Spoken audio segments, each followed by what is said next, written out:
it was bound to be a dramatic and chaotic, I beg your pardon, it was bound to be a dramatic and chaotic exercise at the Kasarani gymnasium today. And we have pictures of what exactly happened when delegates led by nominated MP Isaac Mwaura claimed that a secret list of candidates was being circulated among delegates contrary to party rules. Mwaura, who was vying the post of Deputy Secretary General, claimed his name was missing on that mysterious list. The commotion forced security personnel to storm the hall in an attempt to stop the meltdown. The delegates had to leave as the elections got postponed indefinitely. Let's now take a look at those pictures of what exactly happened at Kasarani.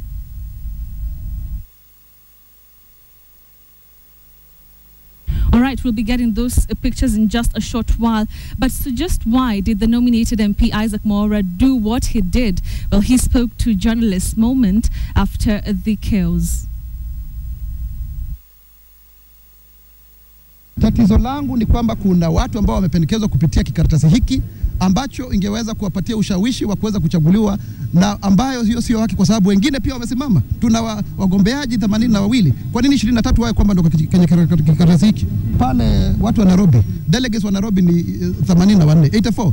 Lakini watu walikuwa wanapiga makelele pale, walikuwa wengi sana. Sijui kama pia walikuwa wamekuja kupiga kura.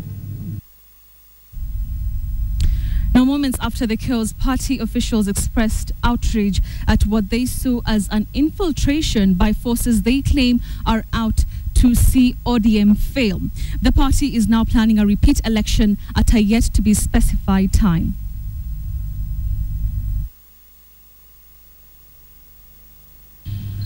It has been decided that the National Governing Council, the NGC, will hold a special session on Monday, coming week, at 10 o'clock at Orange House.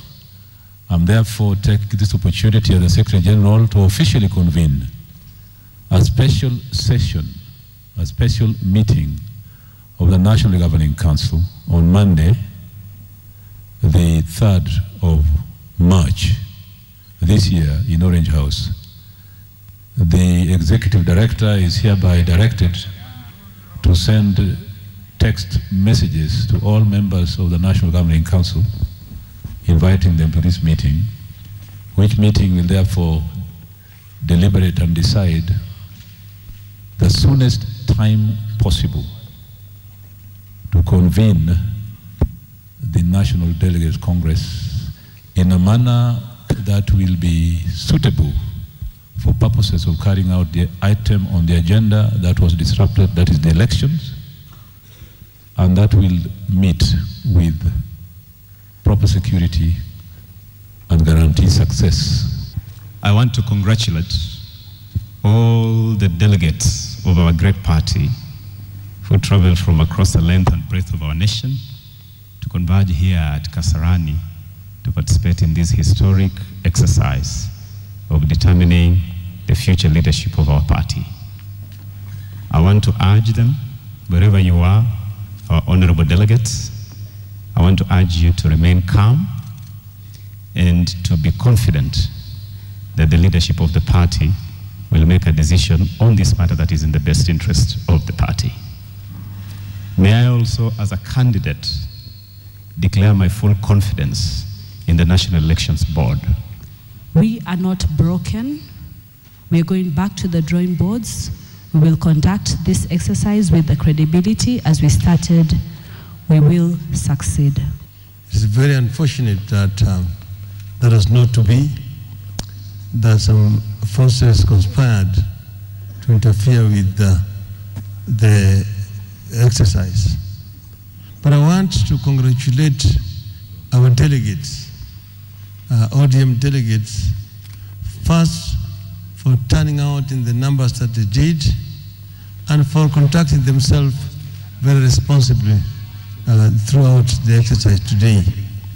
You will have seen when we were passing the amendment to the Constitution, there was some opposition, and sometimes some delegates were annoyed, but they were prevailed upon to come back and participate in the entire process. Of course, investigations are ongoing, We want to get to the root cause of this matter. We want to know who was responsible and why, because this undermines democracy in the party and in the country. It's a very shameful act of cowardice. But as the ODM officials expressed confidence in the elections board, a section of aspirants now on that body disbanded. Chairmanship aspirants Paul Otoma and Josephat Nanok spoke to journalists a short while ago.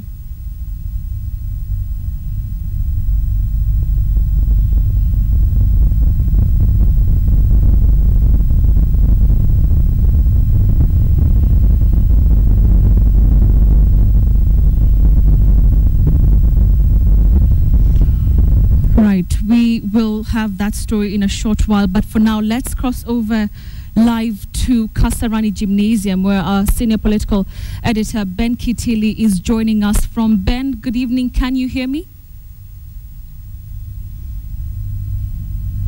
Good evening, Betty. We are still here at the Kasarani Indoor Arena. It is 15 hours since we first went on air this morning to give you the first picture in the morning, in the beginning of what was supposed to be one of the most defining moments of the biggest political party in Kenya, that is the Orange Democratic Movement. We are expecting by this time we shall be waiting for the result of that particular party national election.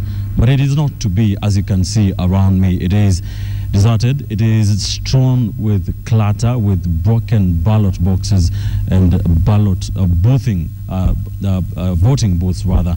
That is the story of the ODM party election that never was today, and it all started at around a few minutes to 5 when the voting process actually was supposed to bring in. From the pictures you've seen, it was nominated Member of Parliament Isaac Mwaura was running for the position of Deputy Secretary General of this party after finding leaflets of what looks like campaign material.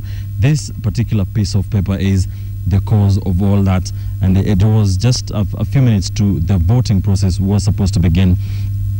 Isaac Mwaura says he found out that his name was not in this list. This is a list that was circulated here, he says, with the names of a group of politicians or leaders who had coalesced around the axis of Ababu Namwamba, the Budalangi MP, and the Mombasa Governor Ali Hassan Joho. And it has all those leaders who had coalesced around this particular group, with Raila Odinga being supported to take the party leader position, Ali Hassan Joho, the deputy, like that. And the sixth position, the sixth slot on this particular piece of paper, which is not an actual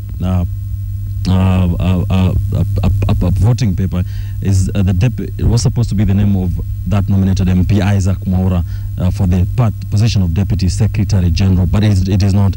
It is a different name, that of Peter Olemuse, and that is what Isaac Mwaura went to the podium to make noise about, and that kicked off everything, with chairs being thrown all over the place, with voting boxes, ballot boxes being kicked around and all that. So this is not an actual ballot paper. It is a piece of paper which is a campaign piece of material, which is not supposed to be in this place in the first place, because this is a polling station. But he says this was going to confuse the delegates. It is an election malpractice that he says should be looked into, and that was the cause of all the chaos. When you look at the actual ballot paper for this particular position, Isaac Mwaura's name is on that list. In fact, it is the first name on that particular list. That is what the story was about. We have heard what the leaders have been able to say about it, saying that the National Governing Council will meet, and on Monday they will make a decision on that. But it is an anticlimax, really, to say the least, from what was expected by the delegates across the country who had made their way to this place. Talking to some of them, they seemed quite disappointed with the ODM party for this particular election, which, talking to insiders, they say it cost about 25 million Kenya shillings to plan, and it has all gone to a sin because of that hitch that happened today. So that is a story that has been here. We are waiting to find out how this develops. We are hoping to be able to talk to some of the protagonists of this particular national election that has been ongoing, and we shall be, of course, giving you the details as soon as we get them. We have been here with the whole KTN crew, my colleague Sam Ogina, Hussein Mohammed, and Frank Otieno, and of course the whole very able technical team giving you the pictures and the updates and goings on of what was happening here since morning, and we shall continue to give you those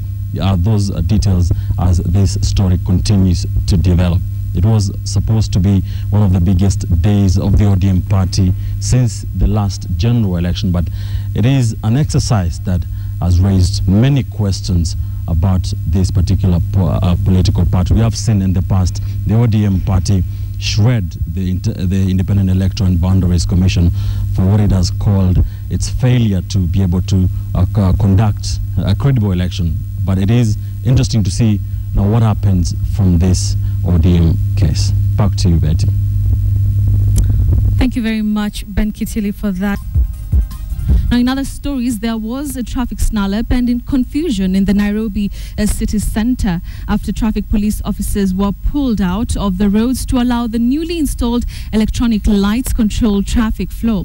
Nairobi Governor Evans Kidero said police should allow digital lights to control traffic, but said traffic officers would be called in whenever the situation gets out of hand and cause unnecessary gridlocks. Patrick Amimo reports. It was total traffic chaos in most roads in Nairobi City County for the better part of the day during a switch over to electronic lights to control traffic flow. Motorists and travelers spent long hours in traffic jam. Matters were not helped either, given that it was a Friday and also month end when majority of motorists in the city prefer to use private vehicles. Nimetoka Namanga na nilikuwa naenda Meru, lakini tulifika Namanga kufika Mombasa Road tumefika tukachelewa hapo masaa mawili kwa sababu hakuna maaskari kwa barabara. So afadhali maaskari wote ambao walikuwa kwa barabara warudi. Hatuwezi elewa, wajua tuliambukia tu tunapata barabara zimejaa magari. Upande huu kuna jam. Kwa hivyo ninajaribu hii njia nione kama nitapasua jam, nataka kwenda huko Pangani. Our crew bumped into a convoy for the governor of Nairobi, who was also caught up in the jam and had to use his security to clear the way for him. And here was the governor's position on the proposal to withdraw traffic police officers from the roads. Zile lights the University Way na ile Nyayo Stadium, we repaired it, is now working. All we are appealing is for the police to allow for the electronic technology ifanye kazi. During the traffic jams bado watakuwako. Traffic police officers were later called in the afternoon to bring sanity on the roads. We were informed this was after the experiment to use digital lights to control traffic appeared to have run into major trouble. The officers quickly swung into action to control motorists. During the traffic jams bado watakuwako. City Council wataizana na hii magari ya town, lakini unajua madereva wanga wanaogopa askari, ndio maana wanamaliza jam. Traffic marshals employed by the city county government have been controlling traffic in the central business district with the help of traffic police officers on some busy sections. Hata makanjoni wetu tunaweza hizi pamoja na wao. Wacha traffic watoke sio? Watoto wamefunga midterm, sawa, kila mzazi ameendea watoto wake kwa shule, watu wote wamekutana kwa Nairobi. The governor for Nairobi City County had said that traffic police officers will be withdrawn from the roads by 1st March and allow electronic lights to control the traffic. However, it appears that proposal might take some time before it's implemented. Patrick Amimo, KTN, Nairobi. High Court has nullified the appointment of former Embakasi MP Ferdinand Waititu as chairman of the Athi Water Services Board. Cabinet Secretary Judy Wakungu has been faulted by the court for failing to follow the right procedure in appointing Waititu.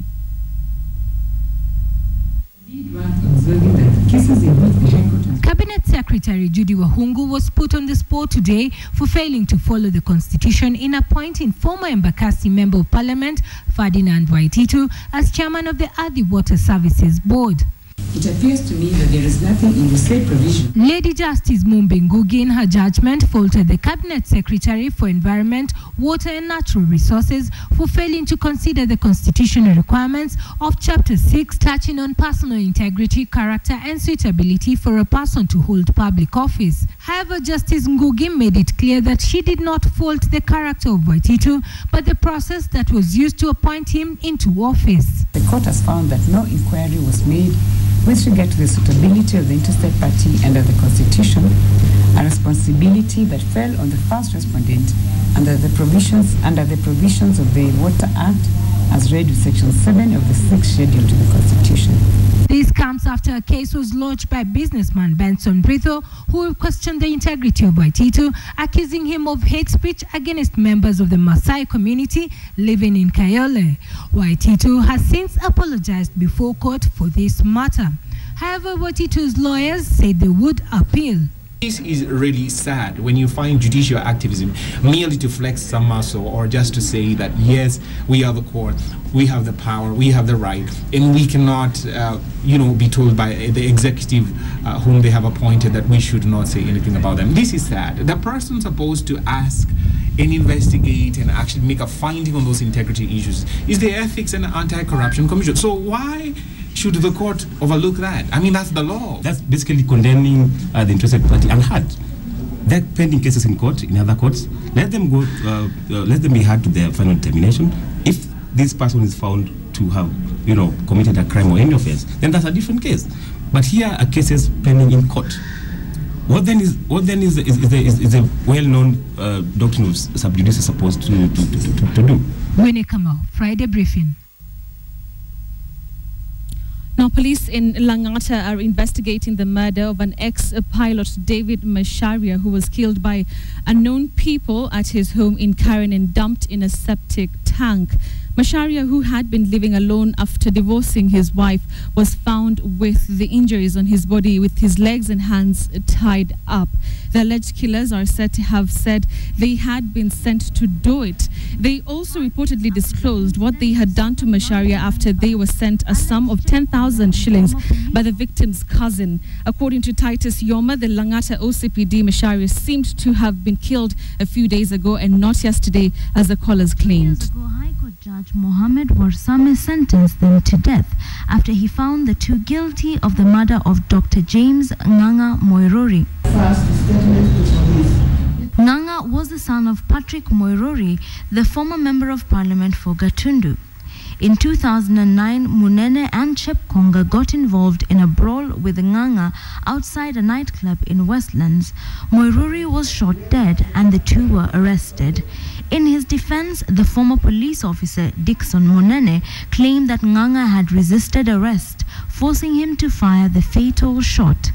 Justice Mohammed Warsame, however, found that the actions of the two friends were reckless and the pursuit of the victim unnecessary and unlawful. He therefore sentenced the two to death, a ruling they appealed. The High Court would today determine that there was no evidence to indicate that Chepkonga knew Munene was armed. Further, the evidence showed that it was Munene's gun which fired the fatal shot. This meaning after 5 years behind bars, Chepkonga is off the hook, leaving behind Dixon Munene, who will continue to serve his sentence. Wilkiston Abwa, KTN. Now, police in Langata are investigating the murder of an ex-pilot, David Macharia, who was killed by unknown people at his home in Karen and dumped in a septic tank. Macharia, who had been living alone after divorcing his wife, was found with injuries on his body, with his legs and hands tied up. The alleged killers are said to have said they had been sent to do it. They also reportedly disclosed what they had done to Macharia after they were sent a sum of 10,000 shillings by the victim's cousin. Now, according to Titus Yoma, the Langata OCPD, Macharia seemed to have been killed a few days ago and not yesterday, as those callers claimed.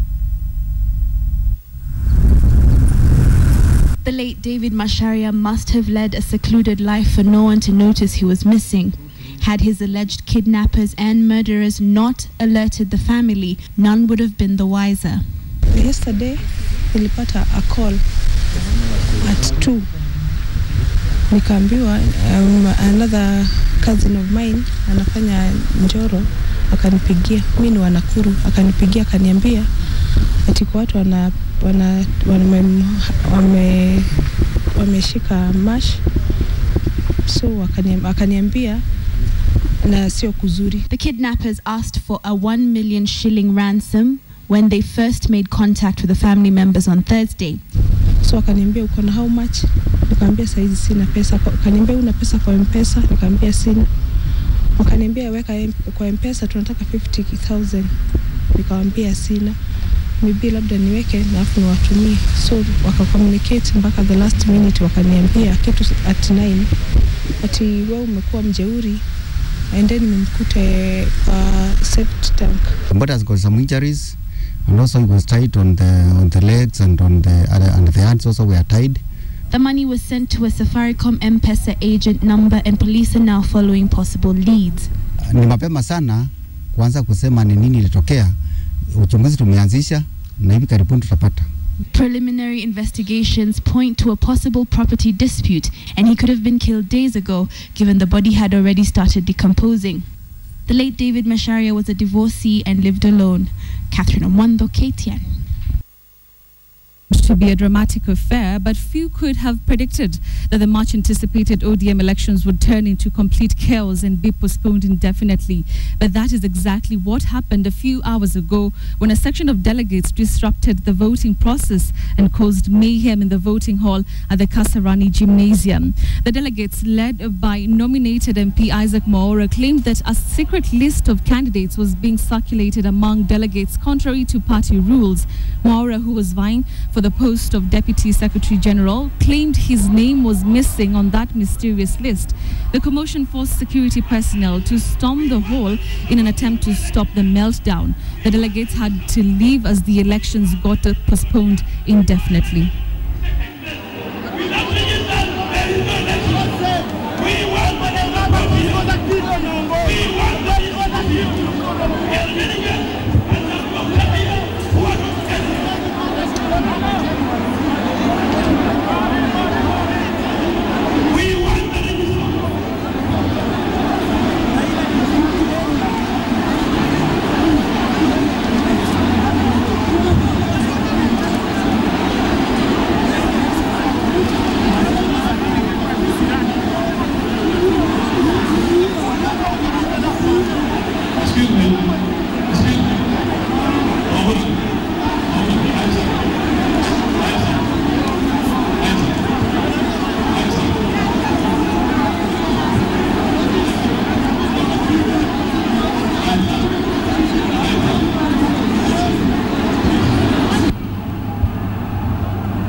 When was it registered? When was it registered? What is this?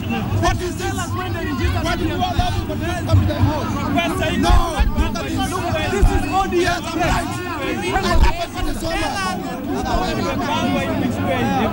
ODM fresh. Which party is that? I have campaigned the whole of. Listen.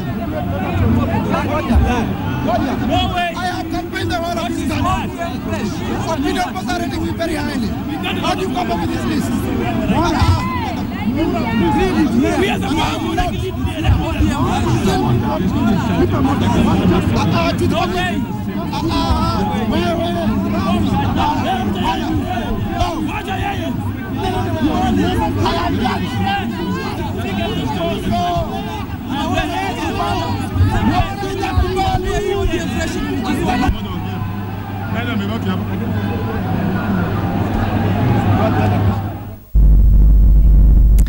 following the chaos that you've just seen, a section of aspirants now want the ODM Elections Board disbanded. Chairmanship aspirants Paul Otoma and Josephat Nanok spoke to journalists a short while ago.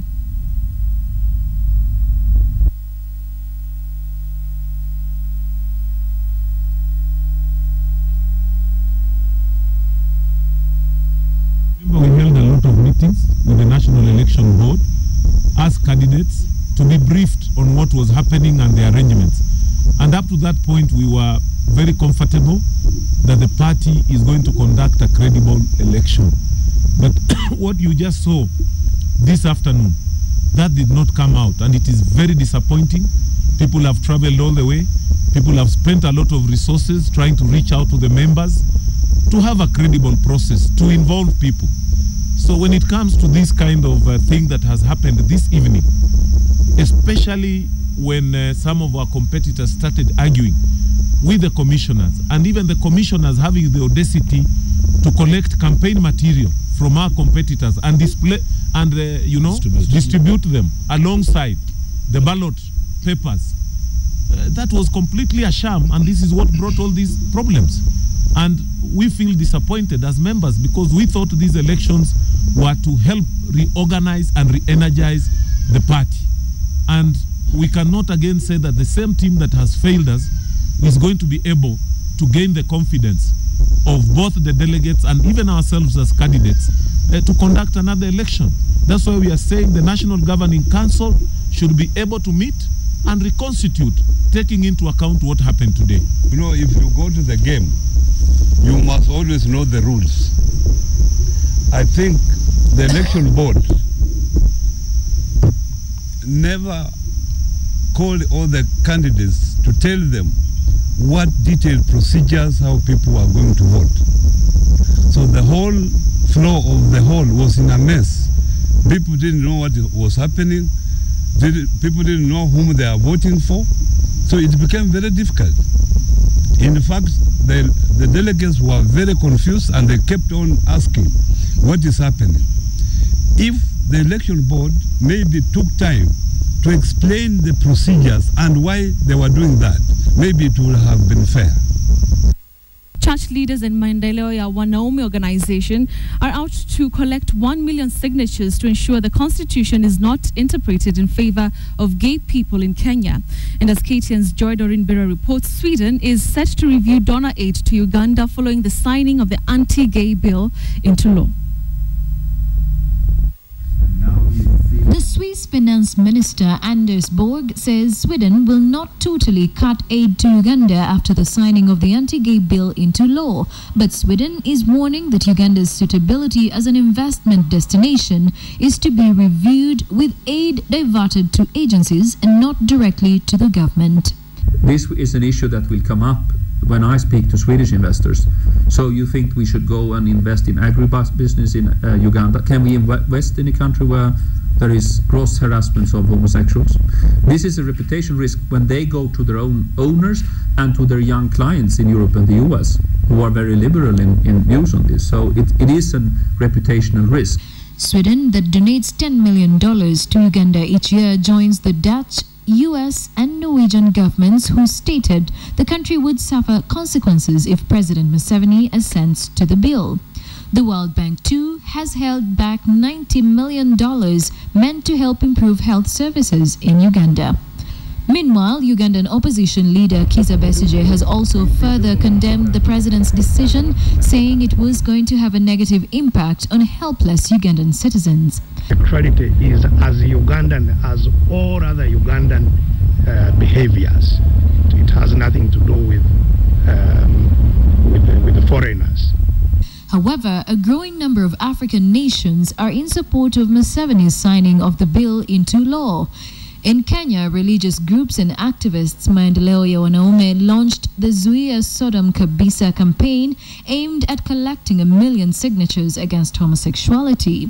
They say they want to ensure the constitution is not subjected to liberal interpretation in favor of the homosexual community. The West has a misplaced set of priorities when it comes to morality.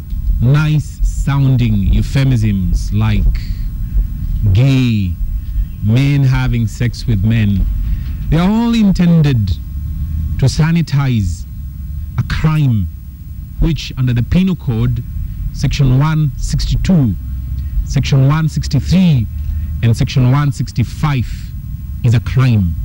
The uproar from Western countries' condemnation of violation of gay rights is said to have provoked Museveni to sign the bill into law. He said that Uganda did not care much about donor aid. Despite the shrug from the Ugandan government, aid cuts could affect the nation's development programs. Joy Doreen Bira, KTN Friday Briefing. Well, Najib Balala, KTN Nairobi. Imagine waking up one morning to numerous calls from almost everyone in your entire contact list worrying that you have been in an accident, been kidnapped or murdered. Later you find out someone has hacked into your email or social site account. KTN Ian Wafula has the story. Every day, perhaps let's be specific, every minute hundreds of persons log on to computers to sign into all sorts of accounts. Gmail, Yahoo, Twitter, Facebook, LinkedIn, YouTube, Instagram, well, just to mention but a few. What's more intriguing is that majority of the tech-savvy persons have trusted those sites so much that they have either saved or shared private and confidential information without considering the risks.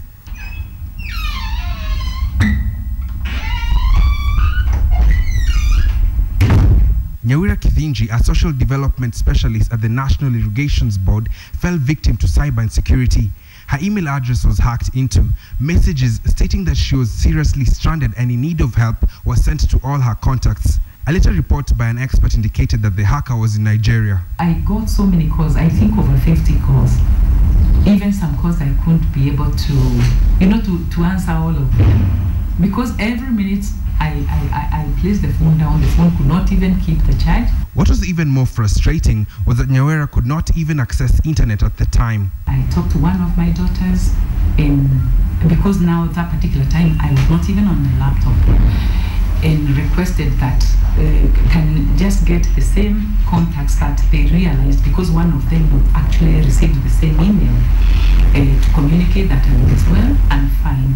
A second and even more convincing email was sent out, this time with a bank account where her contacts would deposit money to save her from her alleged situation.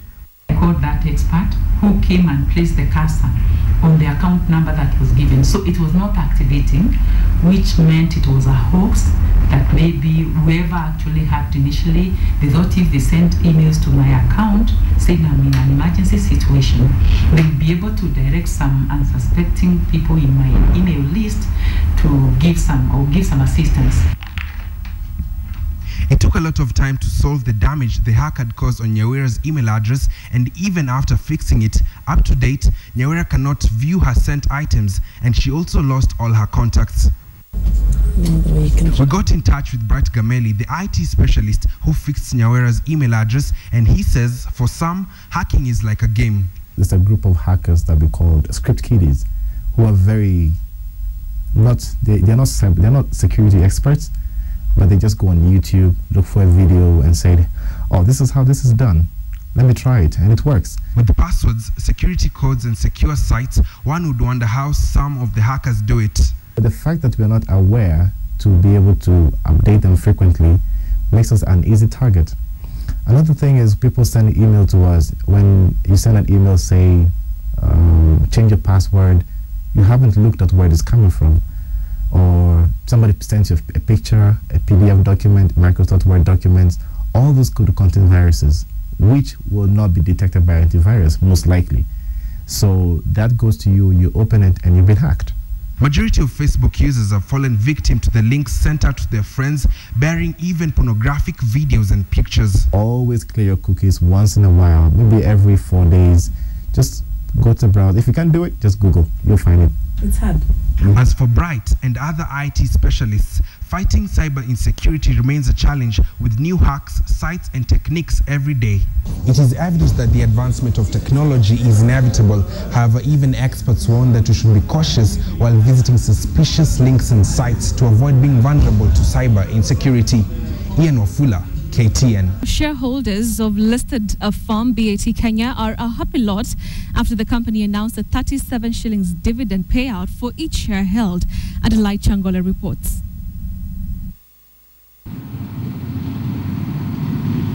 Cigarette manufacturer BAT weathered a stormy year to return to shareholders 5.47 billion shillings in profits.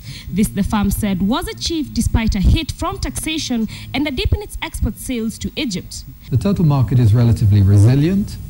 We have enjoyed share growth, and there is up trading to higher value brands, and that is, if you like, supporting our performance. The boon extended even to the farmers who saw their revenues rise 20% during the year. In terms of the number of revenue for farmers, Doug mentioned 13%, 1 billion in 2012, about 1.2 in 2013. As a result of the excise duty, the state earned over 14 billion shillings, even though BAT is calling for a stable taxation regime. This, they added, would cushion business in the country. Total take for government from BAT is about 14.6 billion shillings.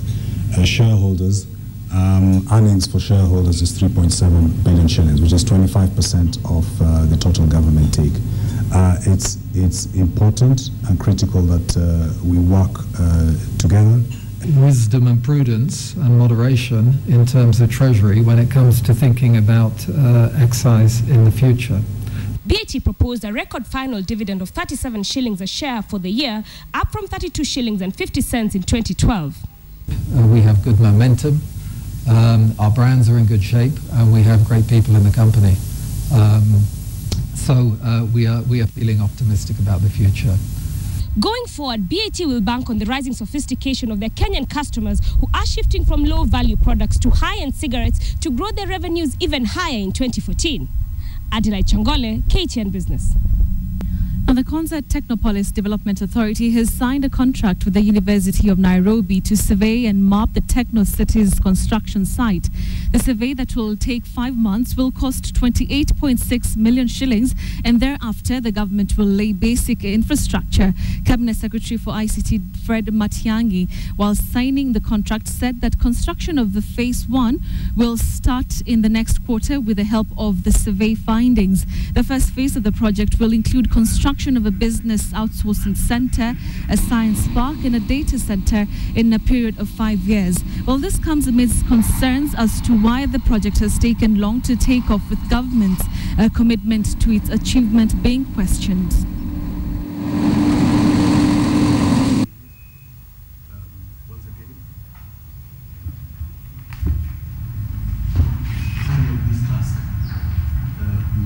Our ministry has this distinct historic privilege of leading the rest of government in the development of Konza.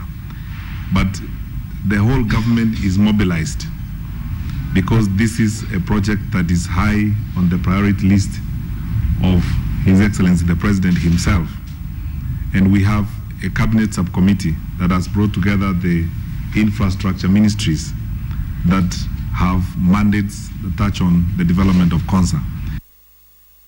A fake title deed syndicate has been busted in Kajiado County. 2 suspects police say are in their custody as investigations continue. Acting on a tip-off, police say their syndicate involves Kajiado County Land Registrar, Mr. Jonathan Kuske, who is on the run following arrest warrants issued against him by Amavoko Court. The suspects, one arrested at the Kajiado Lands Office and another at the registrar's private office in Kitengala Town. The 2 were found in possession of hundreds of title deeds, green cards, and Kenya Revenue Authority assorted documents. Kajiado County has been in the news over rising cases of land transactions frauds. Several cases, some involving multiple allocations of title deeds, are pending in court. Last July, the county government put a freeze on land transactions in the area. Jinsi brokers na wafanyakazi wa serikali wanavyotekeleza kazi yao, na serikali imegundua kwamba kunao ufisadi unaendelea katika land registry ya Kajiado, ufisadi ambao unaenea kwa njia mbili, kwamba green card inaondolewa ya ardhi ambayo mwenyewe akona title ambayo ni ya sawa, alafu green card inakarabatiwa, alafu broker anapewa ardhi hiyo, anaendelea kuiuza na hali mwenyewe ako na title ambayo ni ya kisawasawa.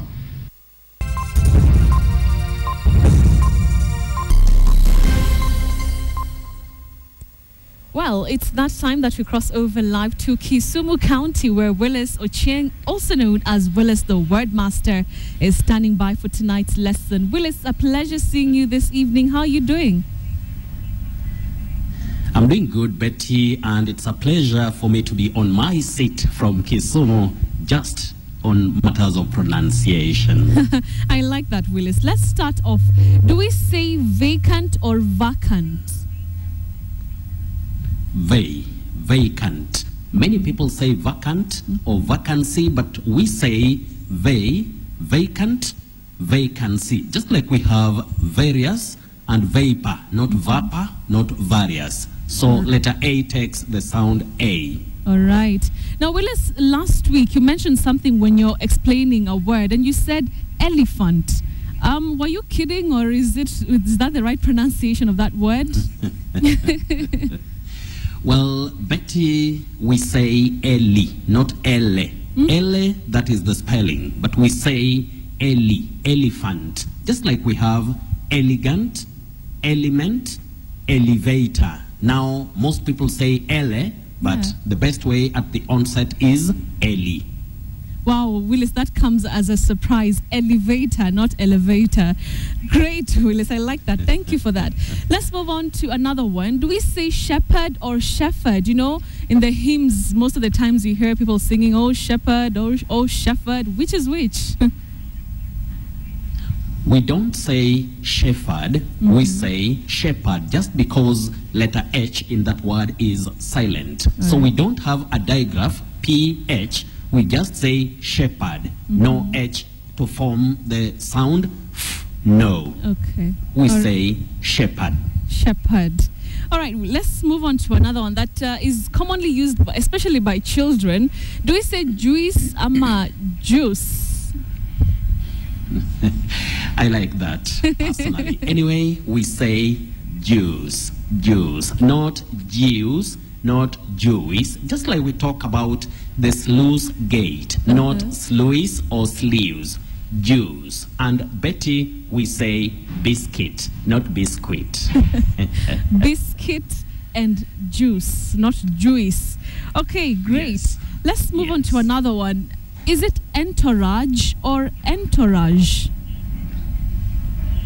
A very tricky word there, Betty. We say entourage. Entourage. Entourage. So the sound is very tricky in English. Yes, there you are. Then we say mirage. Mirage. Prestige. Prestige, not prestige. And we also say sabotage. Sabotage, not sabotage. Is it also regime? Does it also apply to that? Yes, we don't say regime the way it's commonly or locally said. We say regime, regime. Okay. All right, Willis. Let's move on to another set of words. Now, we have this coat, you know, like baby coat, like C-O-T. And then we have C-O-A-T, like, you know, a jacket, you know, a coat. And then we also have mahakama, like C-O-U-R-T, yeah? How do you pronounce all those three words? Betty, those are contrastive pairs. Any phonetician or somebody who is keen on the English phonology would also tell you about minimal pairs. Words which just have, you know, they partially look alike, but they have contrastive sound values which may be just single, you know, features. So we say cot, cot, when we are talking about C-O-T, cot. Then when we have the jacket, C-O-A-T, we say coat, coat, a slight glide O, coat. But when we are talking about mahakama, like ICC, we don't say court. Now we have the long vowel O, court, court, just like the past tense of catch. Yeah, court, court, no glide, a long vowel O. Okay, Willis, thank you for that. Do you have any surprise words tonight? Betty, we say comedy, yes. Yeah. But when we change the form of that word for grammatical function, people are fond of saying comedian. No, we say comedian. Okay. Me, not me. Me, comedian. Just like we say strategy, yes. But when we talk of the adjective, we say strategic. A strategic plan, not strategic. Okay. There you are. Then we also have the word college. Yeah. College. Many people say college. College because of the spelling. Yes. But we say college. College, not college. Wait, Willis, Then we you also mean, have you mean sacrilege. You mean like college, like an institution of higher learning? College, what we know as college, is college. Betty, I once said that what we acquire from our environment or in our educational system sometimes can be wrong. We may think that is the correct pronunciation, but when we go to the English, or what we call received pronunciation, we say college. College. We are fond of saying college. College. Yes. But the correct pronunciation, believe you me, and I'm happy that you are among those who are surprised. College. Well, it's okay. I'm surprised, honestly. All right, let's move on to our feedback. And Brian K is asking, do we say mundane or mundane? Are you talking about dull or not exciting? There we go. Yeah. Yes, we say mundane. Mundane. Some people will say mundane, which is not there. Mundane. No. We say mundane. And we also have, yes, we don't also say incumbent. No. We say incumbent. Mundane. All right. Wow. Letter U takes the sound Okay, yes. Willis. Right, finally and very quickly, Nancy Wanja wants to know, do we say fuel or fuel? Fuel. We have a triphthong. 3 vowel glides. Fuel. We also have dual, not duel. Some people say fuel, duel, D-U-E-L, duel. Yes. F-U-E-L, fuel. No. Fuel, dual. There you are. All right, Willis. Always a pleasure having the lesson. And you should come over to Nairobi very soon. We need you here in studio, live, Don't worry, I'm always ready for anything English. And that can always come. And next week, I'll be available still for the same. All right, Willis, thank you very much. He is coming to us live from Kisumu County, bringing us those enticing and interesting words that we commonly mispronounce. That has been Mind Your Language, only here on Friday Briefing.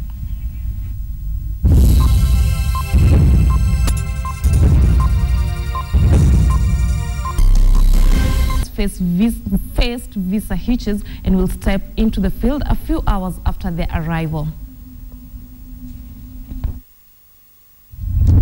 Kenyan Premier League champions Gor Mahia stand on the edge of making history the way they did in 1987, that of humiliating African club football giants Esperance of Tunisia in front of the Green Army. A lot may have changed in 26 years, but not the history that has been handed down to the current players in both teams, hence the expected high tempo and revenge approach. Kogalo will count on their massive home support as they seek to get good results at home. They, however, remain wary of the Tunisians' physique and intelligence. Tukiweza shinda wikendi, nadhani tutakuwa tumefikisha Gor Mahia at least ilikuwa hizo zama za 80s and 90s. The visiting side had the feel of the Nyao National Stadium on Friday afternoon, as is mandatory. The North Africans will be playing for a crucial away victory against the Kogalo. Everything is possible in football. So we're starting with 0-0 and we are coming here for a good result. So we hopefully we get it. FC Leopards left for South Africa at 8 p.m. Friday thanks to a visa hitch that the South African embassy blamed on the club officials. Coach James Nando's side is depleted. The coach says all will be well. We have a good team and we are going there to work out if we can get a draw or even winning. Locally, 6 Kenyan Premier League matches will be played across the country. Western Stima will welcome Thika United in Mumias, while Mathare United are away to Mombasa for a date with Bandari. Former champions Sofapaka welcome debutants Top Fry Nakuru in Machakos. KCB will be home to City Stars, while the Sugar Derby pitting Sony and Chemelet Sugar will be played in Awendo. KRA travels to Afraha to play Ulinzi Stars. Going 2014 BNP Paribas Tennis Wheelchair World Team Cup African qualification at the Nairobi club has proved to be a hard battle for the Kenyan team. The Kenyan team is not having it easy with the competitors from the other 6 countries, but they say exposure is what they are keen on for now.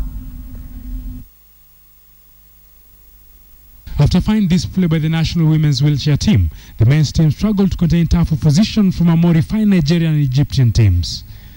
But as the Kenyan players watched the visiting teams dominate, they quickly blamed the poor show on lack of exposure. Kwa sasa ile kitu ambacho tunafaa kufanya kabisa ni kuzidi kucheza michezo mengi ndio tupate kujua wenzetu wanacheza kivipi na tupate muda mzuri na tukae na macoaches, alafu bila shaka tutafika hiyo level ambayo wenzetu wako. Our players are getting better and better. First year only one player could able to beat one player of Egypt. Last year girls reached final. The qualifiers, which has attracted 6 countries, among them Egypt, Gambia, host Kenya, Morocco, Nigeria and Tanzania, provided a perfect platform for the Kenyan players to sharpen their skills as the concept of wheelchair tennis gets to be accepted in the country. So pia sisi tunaamini tukipata exposure za zote tunaenda nje, tuko na hiyo nafasi pia. Lack of enough corporate sponsors is another big setback, since players could not play build-up matches prior to the qualifier. In today's matches, Kenya representatives Peter Munuve and Caleb Odio went down in sets of 2-6, 3-6 and 5-7, 3-6 against Egyptian Yusuf Mohammed and Mohammed Ali respectively. We need to have a support from corporate sponsors. They take interest. See, these people, Swift Kenya Charity Swift, they are very happy to see playing. There is no difference between able and disabled. But Kenyan's women's team reached the finals last year and are expected to bag the single slot and represent the continent in the World Team Cup. Moses Swahisi, KTN Sports.